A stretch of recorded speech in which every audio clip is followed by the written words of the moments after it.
Hi, kumusta ka mo tanan dinha? Hinaut po unta nga ang Dios magapanalangin kanatong tanan samtang kita magatuon sa pulong sa Ginoo. Magpasalamat lang ko sa tanan nga mitabang. Kay kung wala kamo maglisod kita sa atong Bible study. So daghan salamat sa mga wardens nga gitugutan kita sa pagtuon sa balaang pulong. Sa dili pa kita magtuon, magbasa sa Biblia, atong ihatag ang tanan sa atong Ginoong Hesukristo. Atong ihatag ang tanan kay siya ang pinakaimportante sa atong kinabuhi. So magampo kita. Balaan namong amahan, daghang salamat nga imong gipadala ang imong bugtong nga anak, ang imong pinalangga nga anak.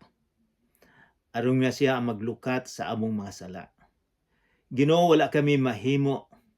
Bisa og maayo kami gusto buutan.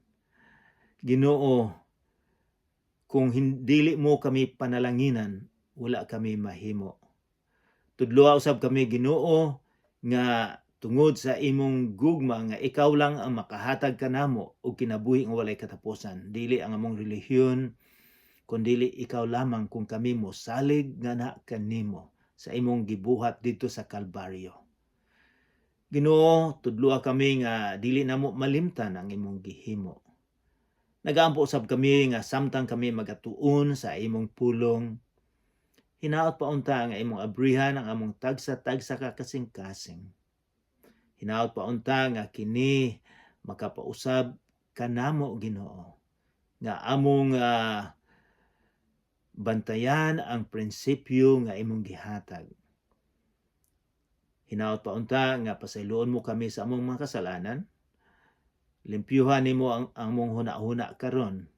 Tudloa kami sa pagkonsentratar, sa pag-focus sa among attention sa among pagtuon karon. Sa ngalan ni Jesucristo nga among manluluwas. Amen. Sa usang semana didto kita sa sinulat ni Marcos, kapitulo 9. Og ato ditong nahibaw-an sa kapitulo 9 ang misteryo nga nahitabo sa didto sa bukid kauban sa iyang tulo ka disipulo. Si Jesus nakipag-istorya ni Moses ug ni Elias. Kining duha dugay nang namatay. Ang usa 1,400 years namatay na, ang usa 900 years. Apan dito nakita nila nga nakipag-istorya ni Jesus. Og si Jesus na transformation, na usub siya. Ang iyang pagkaginoo miguwa.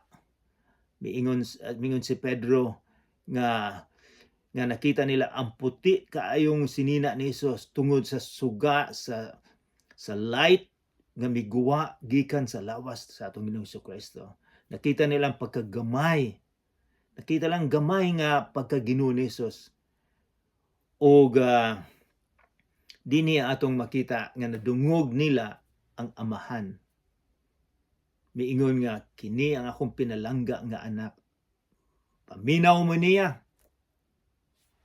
Naminaw ba kita sa gisulti ni Jesus nga naa sa Biblia?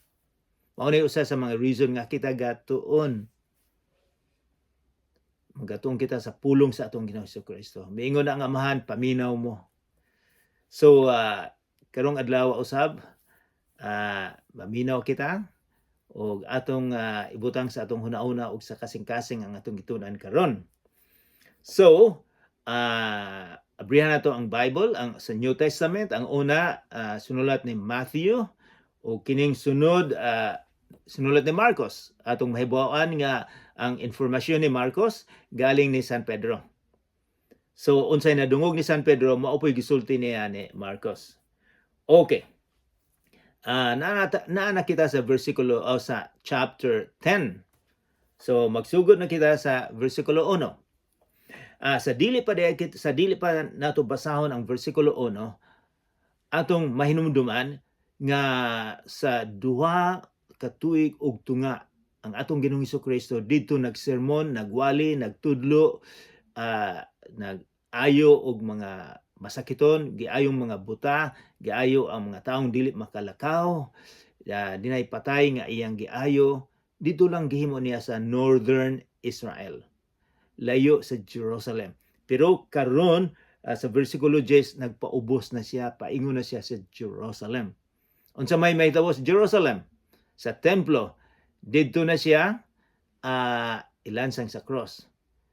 So nagpaduol na siya didto. Wala na makapugong niini kay mao ni plano sa Amahan nga malimpyuhan ang atong sala tungod sa dugo nga iyang gipaagas didto sa Kalbaryo.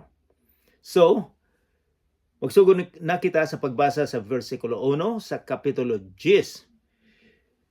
Verse 1, unya mibiya si Jesus ni adtong dapita og miadto sa kayutaan sa Judea og tabok sa suba sa Jordan. Sa Jordan, sa Jordan, didto nabaptisan ang atong Ginoong Hesukristo. Dito usab nga sa wala pa putla og liog si Juan, dito siya nagsermon, nagbaptize. Dito gipundukan na usab siya sa daghang tao o gitudluan niya sila sumala sa iyang naandan. So daghang mga tao. Sa atua siguro karon duol na ang election. Gusto na mga politicians nga daghang mga taong mutuo niya, nga daghang mga taong musunod nila. Kiniusab sa panahon ni Jesus, daghang kay mga taong misunod na sa atong Ginoong Hesukristo. So ang gobyerno nila nagsuspitso sila kung unsa may himuon ni Jesus. Kay nasuko naman sila, kadaghanan sa mga tao dito naman misunod sa atong Ginoong Hesukristo, wala naman nila. So sige silang gapadala og spies, mga tao nga mulantaw unsa nay gihimo ni Jesus, unsa may iyang gitudlo, aron nga ilang dauton ang atong Ginoong Hesukristo. So, verse 2, unya dihay pipila ka mga Parisiyo nga midol kang Jesus aron pagbitik kaniya. Nangutana sila, nagtugot ba ang atong balaod kang bisan kinsa sa pagbulag sa iyang asawa? So niining versikulo 2 atong tan-awon kung magtuon kitag Bible, kung bisag unsang libro atong tun-an, atong tan-awon unsay mga pulong ana nga importante. Niining versikulo 2 atong makita sa katawo Parisiyo. Kinsa man yung mga Parisiyo, nahibalo na kita, kini sila ang mga think tank, kini sila ang mga membro sa Sanhedrin, sa ilang kongreso. Sila ang mga leaders dito, sila ang nahibalo sa karaan nga tugon, sila ang mga pangulo dito. So sige silang gapadala og mga spies para tan-awon kung unsa na may gihimo ni Jesus. So, and then usa sa pulong usab, miduol sila kang Jesus aron pagbitik kaniya. So ang ilang tuyo di ay bitkon lang ang atong Ginoong Hesukristo. Wala gyud sila intensyon nga mahibalo mahitungod sa ilang pangutana. Ang pangutana nila moingon, nagtugot ba ang atong balaod kang bisan kinsa sa pagbulag sa iyang asawa? Wala gini, dili ni tinuod ang ilang pangutana. Ilang bitkon gyud kung unsay isulti ni Jesus. Kung mosulti si Jesus og masama sa ilang paglantaw, ila dayon i-report nga mao ni gitudlo ni Jesus didto sa dool sa Jordan River. Ngano man ni atong tan-awon ang history niini para atong masabtan nganong bitkon man nila, nganong unsa man ning bitkon. Ngano man nahibalo ba mo? Nahibalo kita ni San Juan. Siya ang nagbautismo sa atong Ginoong Hesukristo. Ato usab nga nahibawan nga si San Juan giputlan og liog sa hari. Ngano man nga giputlan siya? Kay gisermon man ni San Juan ang gihimo sa hari. Unsa may gihimo sa hari? Iyang gipalayas ang iyang asawa, iyang gi-divorce, o iyang gikuha ang asawa sa iyang igsuon nga pag umangkon po niya ang asawa sa iyang igsuon pag umangkon niya iyang gikuha si San Juan iyaning giwali gisermon.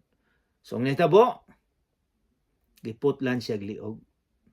So mauni plano nila nga unsay gihimo nila ni San Juan mao po nilang himuon nga kung magsulti si Jesus og against sa hari pwedeng paputlag liog si Jesus. So mao nilang plano bitko nila. So ang pangutana nila, ang bitik nila, nagtugot ba ang atong balaod ni Moses?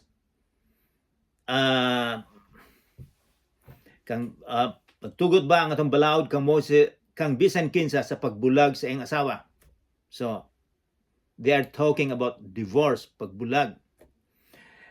Si Jesus sa versikulo 3 misumbalik sa pagpangutana kanila, gipangutana usab ni Jesus sila.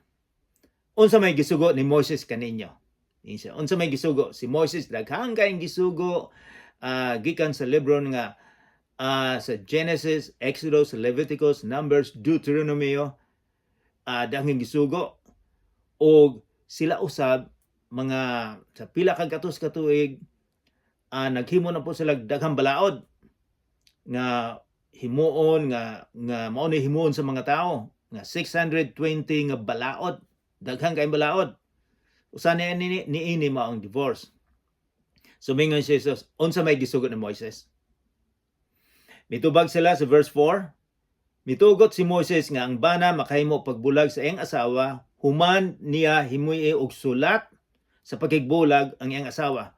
So mao'y sulti ni Moses nga makipagbulag. Mingon si Jesus kanila, kining sugua gihimo ni Moses kay gahi man gud kamog ulo. Mingon siya, kamog gahi ulo. Apan sa sinugdan, dihang gibuhat niya sa Dios ang kalibutan, gibuhat niya ang lalaki ug babae, tungod niini mobiya ang lalaki sa iyang amahan o sa iyang inahan o makipaghiusa sa iyang asawa. So, miingon si Jesus, gitugtan lang, dili gyud balaod. So, lain ang tugot ug lain ang balaod.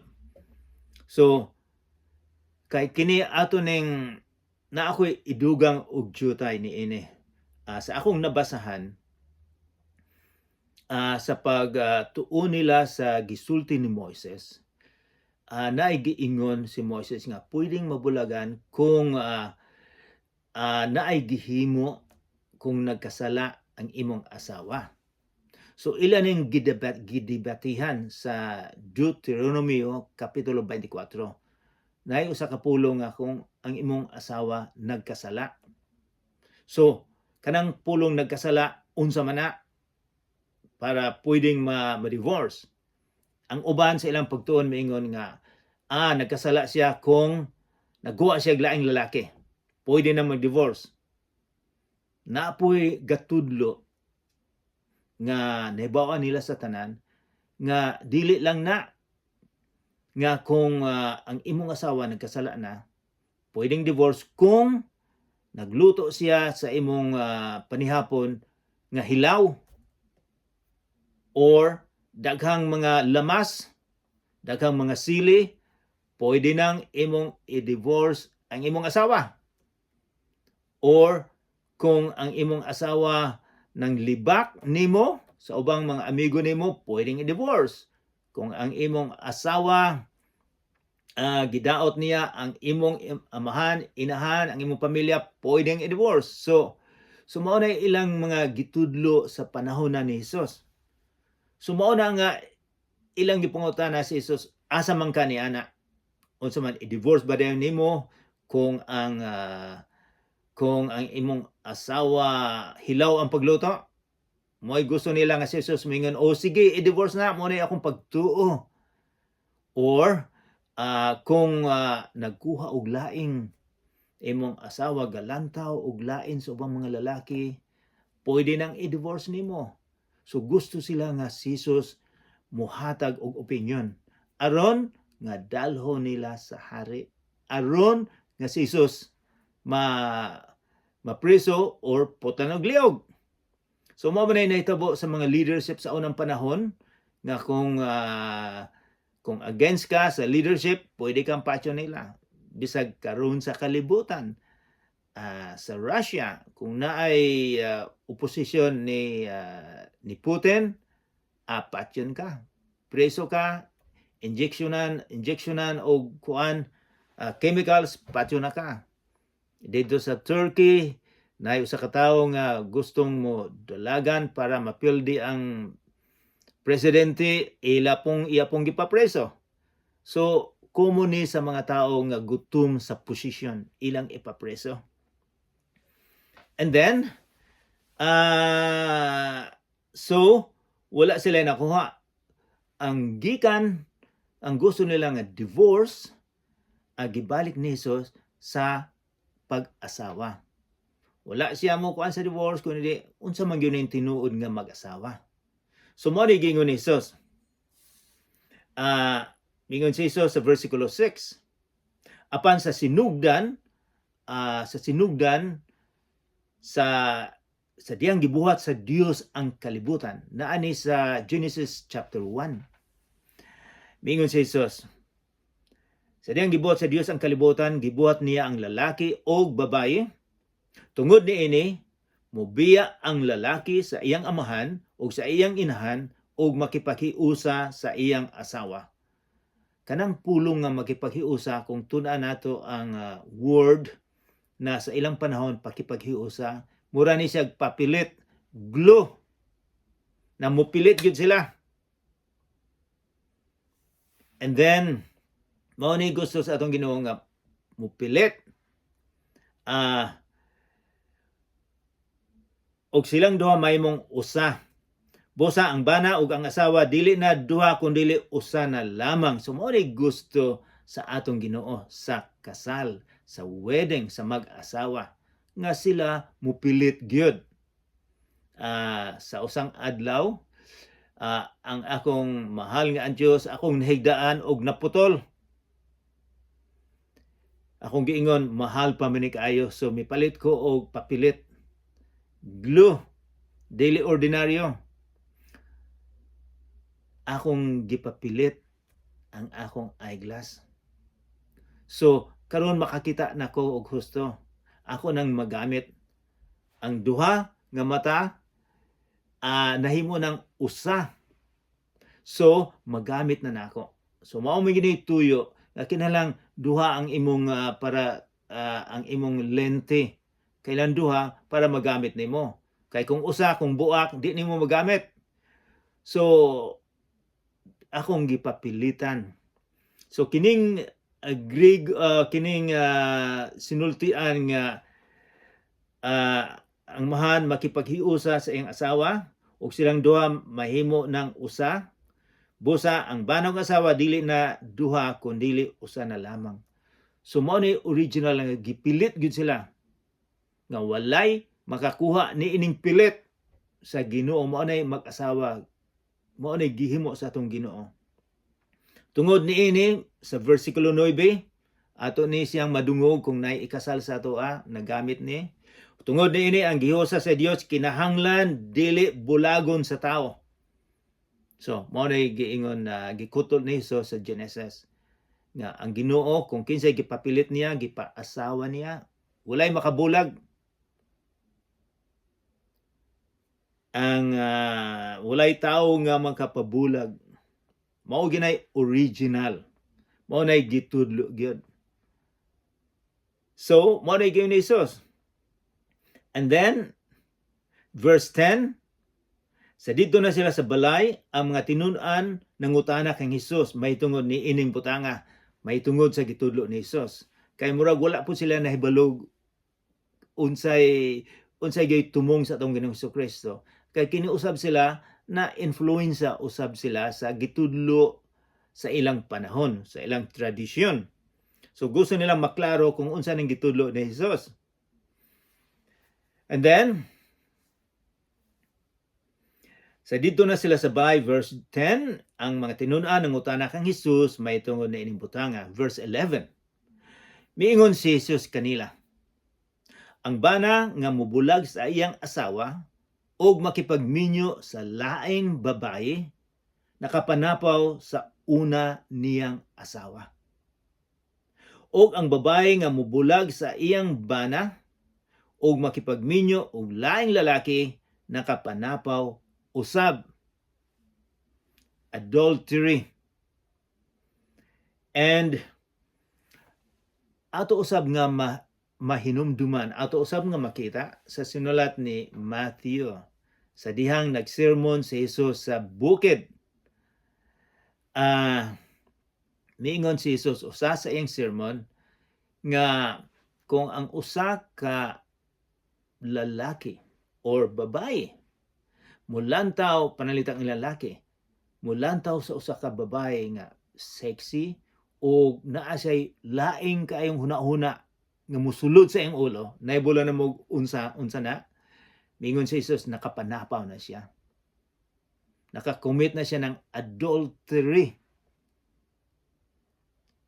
Og mingon usab si Jesus, kung nayo sa katawo nga nasuko ka, o sa imong huna-huna, mingon nga, patyo na ako na siya. Mingon siya, nakakommit ka na og krimen, murag gipatay na nimo siya tungod sa imong gihunaon alamang. So mao na gitudlo usab ni Jesus sa bag-ong tugon nga kung paglantaw nimo sa usa ka lalaki, sa usa ka babae nga daghan ng lain nga mosulod sa imong hunauna, miingon si Jesus, nakapanapaw na ka. Bisag sa huna-huna lang nimo. And then moadto kita sa verse 13, kining topic og divorce ni ining pila ka verses, dili ni comprehensive nga pagtuon sa divorce. Kinahanglan atong tunan ang tanan nga topiko may tungod sa divorce. Atong basahon kung haintong mga gitudlo, ang mga konteksto. So dito nato mahibawan ang tanan nga pagtudlo sa divorce. So kining atong gitun-an karon sa pipila ka bersikulo, dili ni ang comprehensive kung gusto kitang magtuon mahitungod sa pag-divorce. So moadto kita sa kapitulo 13 sa bersikulo 13. May pipila ka tawo nga nagdala og mga bata ngadto kang Hesus aron sila hikapon niya apan gibadlong sila sa mga tinun-an. So kadaghanan ang mga inahan kung naay mga teacher, naay mga rabbi, ilang dalhon dito aron panalanginan ang mga bata. Apan sa may gihimo sa mga disipulo, gibadlong nila ang mga bata. And then verse 14, sa pagkamatikod ni Jesus niini, nasuko siya siyang disipulo. Ang atong Ginoong Jesucristo makita nato nga masuko dayo na usab siya. Nasuko siya sa mga disipulo. O giingnan niya ang iyang mga tinun-an, pariya ka ng mga bata. Ayaw silag pugngi kay ang gingharian sa Dios ila sa mga sama ni ining mga bata. Dingo siya ang gingharian sa Ginoo, ang kinabuhi nga walay katapusan, nga makasulod mingi siya sama ni ining mga bata. Timanay ninyo kini ang dili mudawat sa paghari sa Dios sama sa usa ka bata, dili mahisakop niini. Unya gipangkugos ang mga bata, gitapion ang iyang mga kamot kanila o gipanalanginan sila. So unsa may atong makuha ni ining usa ka sitwasyon nga ang mga bata, ang inahan gidala nila ngadto ni Jesus ug ang mga disipulo nasuko, apan ang mga disipulo gibadlong sila. Si Jesus nasuko sa mga disipulo, ayaw ninyo pugni na sila. Unsa may atong makuha niini? Ang mga bata kinahanglan atong ipaduol sa atong Ginoong Jesucristo. Sa bata pa sila kanang mahibaw-an na nila. Atong tudluan sila mahitungod sa pulong sa Ginoo. Ato silang tudluan unsay gitudlo sa Bible aron nga sila makaduol ni Hesus. Aron mahibaw-an nila nga sila ang kitang tanan makasasala, nga kinahanglan nga kita luwason sa Ginoo aron nga makaduol. Unsa may mga kinaaya sa mga bata nga miingon man si Jesus nga iya mang gihatag example object lesson. Ang mga bata god mosalig. Ang mga bata mosalig sila sa ilang pagkaon sa ginikanan. Dakong pagsalig nila. Nagdepender sila sa ginikanan. Ang gusto ni Jesus nga kita usab mosalig sa atong Ginoong Kristo. Magdepender kita sa atong Ginoong Kristo. Verse 17, mo ato kita ang dato.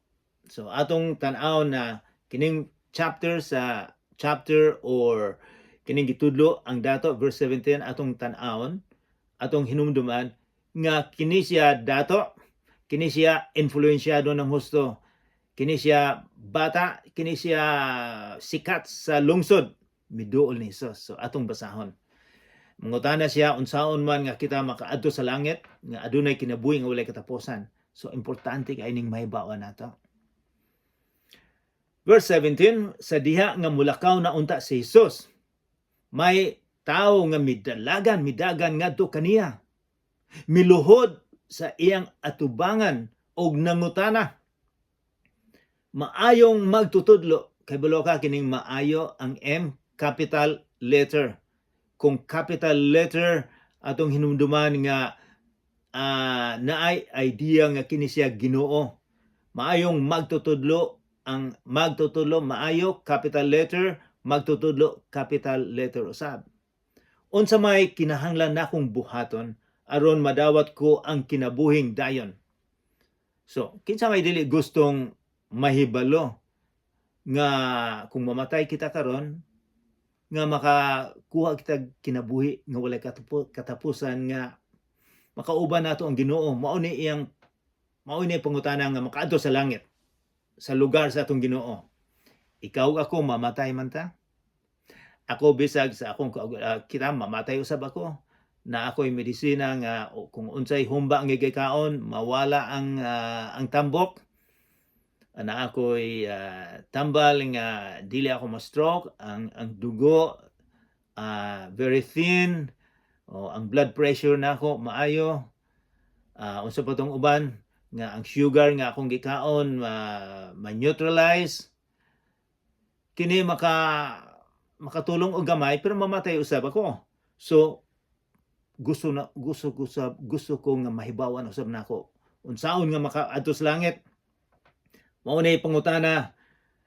And then pangutana sa lalaki nga sikat dato. Kinsa may mga sikat dinha sa ato karon, naay politician sa Manila nga bata kayo, mayor, sikat siya gusto ug sumusunod siya sa Ginoo usab. So verse 18, nangutana si Jesus kaniya, kining sikat nga bata, nganong mingon ka man nga ako maayo? Walay maayo gawa sa Dios. Sa ilang panahon God, walay tao nga musulti sa usa ka teacher, sa usa ka nga maayo siya. Ang buti pasabot niya kining maayo, walay sala. So wala gyud musulti mangako pagsulti sa usa ka rabbi or teacher nga maayo ka kayo, maayo ka. Kay ang walay sala lang ang maayo. So kini gigamit na sa ubang mga tao nga si Jesus dili man sa Ginoo, kay miingon siya verse 19, nahibalo ka sa mga sugo, nganong mingon ka man nga maayo? Walay maayo gawa sa Dios. Mao ni gamiton nila sa versikulo 18. Mingon sila si Jesus wala man gasulti, nga mingon siya dili man siya maayo, Dios lang. Panbot ipasbot ni Jesus na ini, ang maayo walay sala nga teacher. Si Jesus lamang ang walay sala. Verse 19, naibalo ba ka sa sugo? Gipangutana ni ang bata. Sugo ni Moises. Ayaw pagpatay, ayaw pagpanapaw, ayaw pagpangawat, ayaw pagbutang-butang, ayaw paglimbong, tahura ang imong amahan ug inahan. Imo baning nahimo? Ang bata mitubag ang tao, magtutudlo. Nagtuman ako ni ining tanang sugo sukad pa sa akong pagkabatanon. Wow, 100% siya. Nga wala siya nagkasayop sa iyang kinabuhi. ang iyang paglantaw sa iyang hunahuna sa iyang kaugalingon nga perfect siya. Kining gipangutana ni Jesus, akong gipangutana ang akong kaugalingon. Daghang kong mga sayop-sayop niini. Bisag kamo siguro magkasayop mo sa gipangutana ni Jesus, nakatuman ba kitang tanan sa napulo ka sugo? And then miingon siya, kanang tanan natuman ako. High estimation sa iyang sa iyang kaugalingon. And then bersikulo 21, mitutok si Jesus kaniya uban ang gugma ug namulong. So ang pulong nga importante ani mitutok ug naigugma di siya, gihigugma niya ang bata. Mingon si Jesus, usara kabutang ang kinahanglan nimong buhaton. Lakaw ug ibaligya ang tanan mong katagayunan ug ihatag ang ihalin ug ihatag ang halin ngadto sa mga kabus ug maangkon mo ang mga bahandi sa langit. Unya balik ngani ug sunod kanako. Wow! Unsa man ning giingon sa atong Ginoong Hesus? Unsa may ipasabot niya nga kung dato ka ibaligya nimong yuta? Ibaligya ang tanan para mapobre ka, then mosunod ka? Mao ba na ipasabot ni Hesus? Or mingon siya nahigugma siya ang atong Ginoong Hesukristo, nakita niya ang sitwasyon sa atong kasing-kasing. Nakita niya dinhi nga kining bata nga sikat dato dakog posisyon sa lungsod, sa syudad, naa siya'y gihigugma, naa siya'y lain nga Dios. Ang Dios niya ang iyang kwarta. Naa di siya'y laing Dios. Mao nang gusto sa atong Ginoo nga walaon ang Dios niya, mubalik niya.